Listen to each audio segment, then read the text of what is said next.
সুপ্রিয় শিক্ষার্থী, আসসালামু আলাইকুম। আরিফস একাডেমির পক্ষ থেকে তোমাদেরকে জানাই শুভেচ্ছা। আশা করি তোমরা ভালো আছো এবং সুস্থ আছো। তো আজকে আমি তোমাদের গণিত বইয়ের পৃষ্ঠা নম্বর ৮৬ এর ৬ এবং ৭ নম্বর অঙ্কের সমাধান করে দেব, ঠিক আছে? তো প্রথমে আমরা ৬ নাম্বারটা সমাধান করব, ঠিক আছে? তাহলে দেখো ৬ নাম্বার বলছে, নিচের হিসাবগুলোতে কি ভুল আছে ব্যাখ্যা করে এবং তা ঠিক করি, ঠিক আছে? তো কি ভুল আছে সেটা আমাদেরকে বের করতে হবে এখানে। তো দেখো প্রথমে ১ নাম্বারটা। তো দেখো ১ নাম্বার আছে ৪.65, ঠিক আছে? ৪.65 ভাগ ১৫, ঠিক আছে? তাহলে ৪.65 কে আমাদের ১৫ দ্বারা কি ভাগ করতে হবে, তাই না? তাহলে এখন দেখো এখানে আমরা ভাগ করছি, তো এই জায়গাতে কি ভুল আছে আমাদেরকে এখন সেটা বের করতে হবে। তাহলে দেখো এখন ১৫ দ্বারা ভাগ করছি ৪.65 কে। তাহলে দশমিকের আগে একটা সংখ্যা আছে, ঠিক আছে না? কি একটা সংখ্যা আছে। তাহলে এই ৪ কে ১৫ দ্বারা ভাগ যাবে? যাবে না। ঠিক আছে না? যাবে না। তাই কি করতে হবে? প্রথমে আমাদেরকে ০ দ্বারা গুণ করতে হবে। ঠিক আছে? তাহলে ১৫ শূন্যে ০। আচ্ছা, ওই লাইন করেনি এখানে। ঠিক আছে? তো ধরো ০ বিয়োগ করলে ৪ আসবে। ঠিক আছে? তো এখন এখানে দশমিকটা উঠায় দিয়েছি। ঠিক আছে? তো এখানে দশমিকটা উঠায় দিলে থাকবে আমাদের এখানেও দশমিকটা দিয়ে দিতে হবে প্রথমে, তাই না? তাহলে দশমিকটা ওখানে আমাদেরকে কি দিয়ে দিতে হবে। তাহলে এখন থাকবে এখানে আমাদের ৪৬, অর্থাৎ ৪৬৫ দাঁড়াচ্ছে, তাই না? যেহেতু ওরা এক লাইন করেনি, ঠিক আছে? তাহলে দেখো এখন এখানে ২ ঘর আছে, তাহলে এখনো আমাদের এখানেও ২ ঘর নিতে হবে, তাই না? তাহলে দেখো এখানে ৪৬ আর এখানে ১৫, তাহলে ১৫ দ্বারা ৪৬ ভাগ যায়, তাহলে ৩ ১৫ ৪৫, তাই এখানে আমরা ৪৫ দিলাম, ঠিক আছে? এরপর বিয়োগ করতে হবে, তাহলে ৬ থেকে যদি আমরা ৫ বাদ দিই তাহলে হয় ১, ৬ থেকে ৫ বাদ দিলে ১ আর এই ৫ নেমে গেল, তাহলে এখন ১৫ কে ১৫, তাহলে ১৫ থেকে ১৫ বাদ দিলে ০, ঠিক আছে? তো এখানে ০ দশমিকটা যুক্ত হলো শুধুমাত্র, ঠিক আছে? এটা দেয়া ছিল না তাদের। এরপর দেখো এখানে ২ নাম্বার ২১.৩২, ২১.৩২ ভাগ ৫.২, ঠিক আছে? ৫.২, ঠিক আছে? তাহলে দেখো এখন আমরা কি করব এটাকে? তাহলে দেখো এখানেও দশমিক আছে, এটা ২ পাশে দশমিক আছে। তো এই ২ পাশে দশমিক থাকলে আমাদের একটু সমস্যা হয়ে যাবে অঙ্ক করতে, তাই না? তাই কি করতে হবে? আমাদের প্রথমে এই একেও প্রথম সংখ্যাকেও ১০ দ্বারা গুণ করতে হয় এবং এই দ্বিতীয় সংখ্যাকেও ১০ দ্বারা গুণ করতে হয়। তাহলে যদি এটাকে আমরা ১০ দ্বারা গুণ করি, ঠিক আছে? তাহলে হবে আমাদের ২১৩.২, এই দশমিকটা এক ঘর বাড়ায় যাবে, তাই না? তাহলে ২১৩.২ হবে এখানে।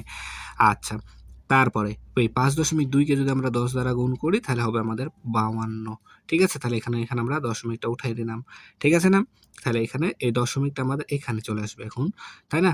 তাহলে দেখো এখন এখানে ৫২ আর এখানে ২১৩, তাহলে ৫২, তাহলে ৫২ কে যদি আমরা ৪ দ্বারা গুণ করি তাহলে ২০৮ আসছে। তাহলে বিয়োগ করলে দেখো এখানে হচ্ছে ৩, ৩ থেকে ৮ বাদ যাবে না, ঠিক আছে না?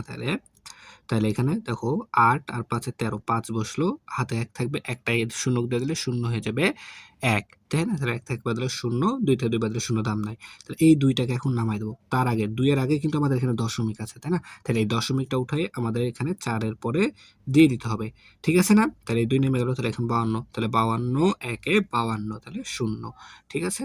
তাহলে এখানে আমাদের ৪.১ হবে উত্তর এখানে, ঠিক আছে? এখানটাতে তারা দেয়নি। সেম ভাবে দেখো এখন ৩ নাম্বারটাও। তো ৩ নাম্বারে ওইখানে আছে ৩ ভাগ ০.১২৫। তো দেখো এই যে এখানে দশমিক আছে, তাহলে আমরা এই দশমিক দ্বারা এই ৩ কে ভাগ দিতে পারবো না। পারবো কিন্তু একটু কঠিন হয়ে যায় আমাদের জন্য। তাই কি করব? তাহলে এই ০.১২৫ কে আমরা প্রথমে ১০০০, যেহেতু এখানে দশমিকের পর ১টা, ২টা, ৩টা সংখ্যা আছে, তাহলে ১০০০ দ্বারা গুণ করতে হবে, তাই না?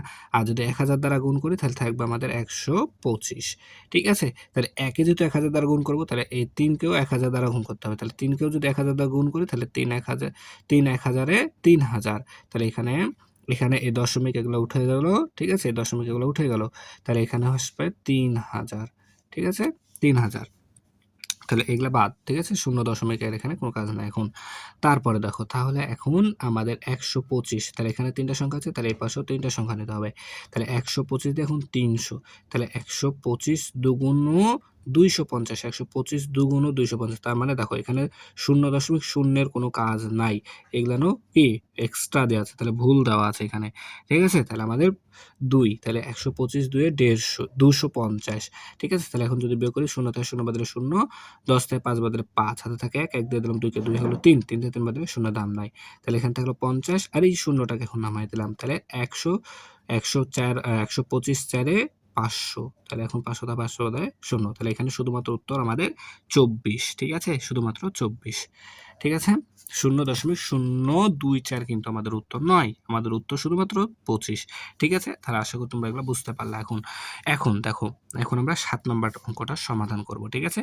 তো দেখো প্রশ্নটা আগে পড়ি। তো বলছে একটি আয়তাকার শ্রেণীকক্ষের প্রস্থ, ঠিক আছে, প্রস্থ, তাহলে দেখো আমাদের শ্রেণীকক্ষ কিন্তু 1 নম্বর আয়তাকার হয়, ঠিক আছে, আয়তাকার হয় কিন্তু, ঠিক আছে।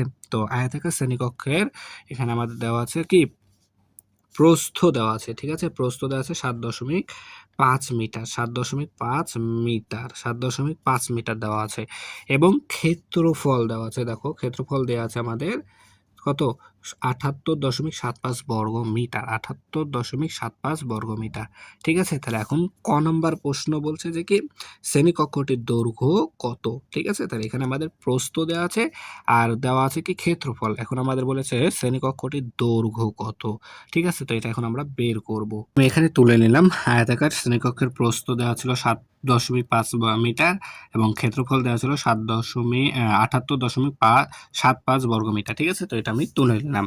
এখন আমাদের বলেছে দৈর্ঘ্য, তাই না, তাহলে দৈর্ঘ্য নির্ণয় করতে হবে।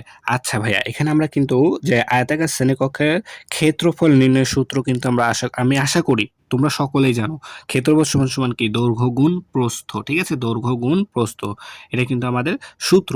তো এখন আমাদের দৈর্ঘ্য গুণ প্রস্থ, তাই না, ক্ষেত্রফল সমান, তো এখানে আমাদের ক্ষেত্রফল এবং প্রস্থ দেওয়া আছে, তাহলে দৈর্ঘ্য বের করতে হবে। তাহলে এখন আমরা লিখবো যে কি, অতএব আয়তাকার আয়তাকার ক্ষেত্রের দৈর্ঘ্য, ঠিক আছে, আয়তাকার ক্ষেত্রের দৈর্ঘ্য সমান সমান ক্ষেত্রফল, সূত্রটা তোমরা সকলে মুখস্থ করে নেবা, ঠিক আছে, ক্ষেত্রফল ভাগ প্রস্থ, ক্ষেত্রফল ভাগ প্রস্থ মিটার হবে, একক হবে কি মিটার, ঠিক আছে। তাহলে আমাদের দৈর্ঘ্য, তাহলে দৈর্ঘ্য নির্ণয় সূত্র কি ক্ষেত্রফল ভাগ প্রস্থ, ক্ষেত্রফল ভাগ প্রস্থ। তো এখন দেখো আমাদের ক্ষেত্রফল দিয়েছে 78.75, ঠিক আছে, ভাগ প্রস্থ দেওয়া আছে 7.5, ঠিক আছে, 7.5। তাহলে এখন এটাকে দেখো আমাদের এখানে দশমিক আছে, ঠিক আছে, ভাজকে দশমিক আছে, তাহলে ভাজকে যদি দশমিক থাকে তাহলে আমাদের কিন্তু ভাগ করতে একটু অসুবিধা হবে, তাই কি করব, এই ভাজকটাকে আমরা আগে দশমিক থেকে মুক্ত করব, ঠিক আছে, দশমিক থেকে মুক্ত করব। তার জন্য আমাদের কি করতে হয়, আমরা কিন্তু এটা শিখেছি। তাহলে এখানে দশমিকের পরে একটা সংখ্যা আছে, দশমিকের পরে একটা সংখ্যা আছে, তাই এই ভাজকে 7.5কে 10 দ্বারা গুণ করব, ঠিক আছে, এই 7.5কে যেহেতু 10 দ্বারা গুণ করব, তাই 78.75কে আমাদের 10 দ্বারা গুণ করতে হবে, তাই না, 78.75 গুণন 10, ঠিক আছে, এরপরে ভাগ 7.5 গুণন 10, ঠিক আছে, এখানে মিটার থেকে যাবে, ঠিক আছে। তাহলে এখন যদি আমরা গুণ করি, তাহলে দেখো এখানে দশমিক আছে, 10 দ্বারা গুণ করছি, তাহলে আরেক ঘর বাড়ায় যাবে, তাই না, তাহলে এই ঘরের পরে দশমিক হবে, তাহলে 78 মানে 787.5 হবে, তাই না, তারপরে ভাগ, তাহলে এখানে এই দশমিকটা উঠে যাবে, 7.5 উঠে হয়ে যাবে 75, ঠিক আছে, তাহলে তো মিটার। তাহলে এখন আমাদেরকে 787.5 ভাগ 75 করতে হবে, তাই না, তাহলে 75 দ্বারা আমাদের 787.5কে ভাগ করতে হবে। তাহলে দেখো যদি আমি এখানে ভাগটা করি, তাহলে দেখো 75 দ্বারা ভাগ করতে হবে 787.5কে, তাহলে এখানে 75, আচ্ছা দেখো এখানে দুইটা সংখ্যা আছে, আচ্ছা এখানেও দুইটা সংখ্যা একবার যাবে 75, ঠিক আছে? তাহলে বিয়োগ করলে 8 থেকে 5 বাদ দিলে 3 হবে।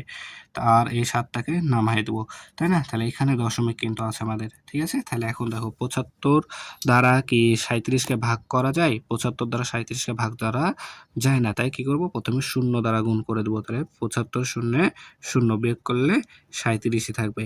আর এই 75 টা এখন এখানে নেমে যাবে, ঠিক আছে? তাহলে এখন এই 5 টা সরি এখানে এই 5 টা নামাইলাম, তাই না?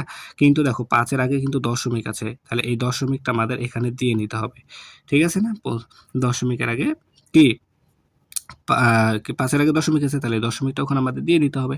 তাহলে এখন 75 এর ঘরের নামতা আমাদেরকে 375 পর্যন্ত পড়তে হবে, তাই না? তাহলে দেখো যদি আমি 75 কে 5 দ্বারা গুণ করি, ঠিক আছে? 75 কে যদি 5 দ্বারা গুণ করি তাহলে দেখো 5 5 25 এর 5 হাতে থাকে 2, 5 7 35 আর 2 37, তাহলে 5 আসছে 10.5, তাহলে এখানে আসছে 75 375, তাহলে 0, তাহলে আমাদের ভাগফল আসলো 10.5, তাহলে 10.5 মিটার, 10.5 মিটার।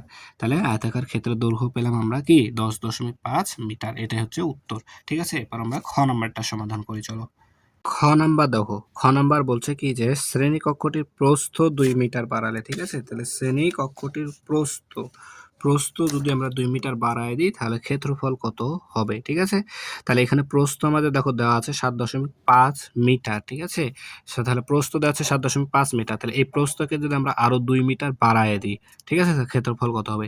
আর ক নাম্বারে তো আমরা কি পেলামই দৈর্ঘ্য 10.5 মিটার, ঠিক আছে? তাহলে ক্ষেত্রফল নির্ণয়ের সূত্র আছে আমাদের দৈর্ঘ্য গুণ প্রস্থ, ঠিক আছে? তো এই সূত্রটা খাটাই দিলে আমাদের কিন্তু এখন অ্যান্সারটা চলে আসবে।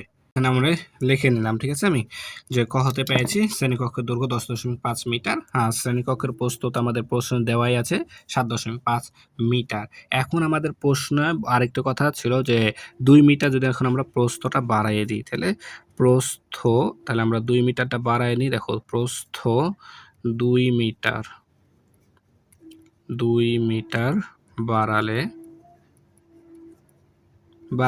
তাহলে 2 মিটার বাড়াবো মানে কি যোগ করে দিতে হবে, তাহলে 7.5 যোগ 2, ঠিক আছে? তাহলে দেখো 7.5 এর সাথে 2 যোগ করে দিলে হবে 9.5 মিটার হবে, ঠিক আছে? তাহলে এখন আমাদের সূত্র বসায় দিলে অঙ্কটা হয়ে যাবে। তাহলে দেখো এখন আমরা লিখতে পারি যে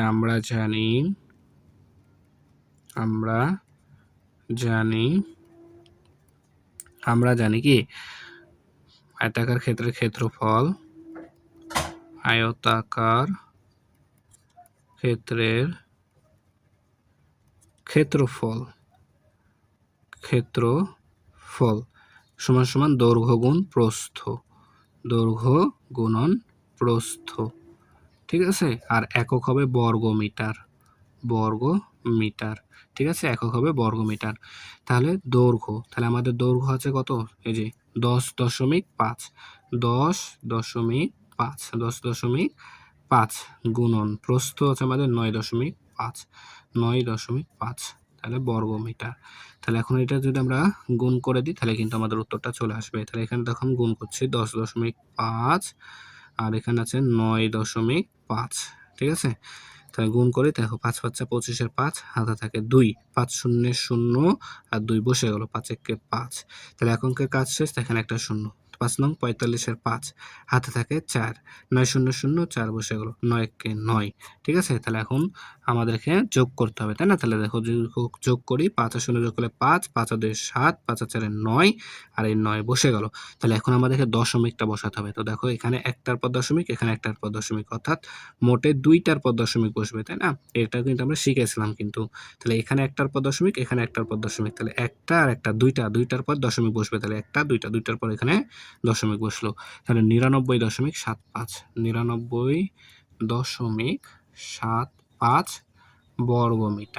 বর্গ মিটার, ঠিক আছে?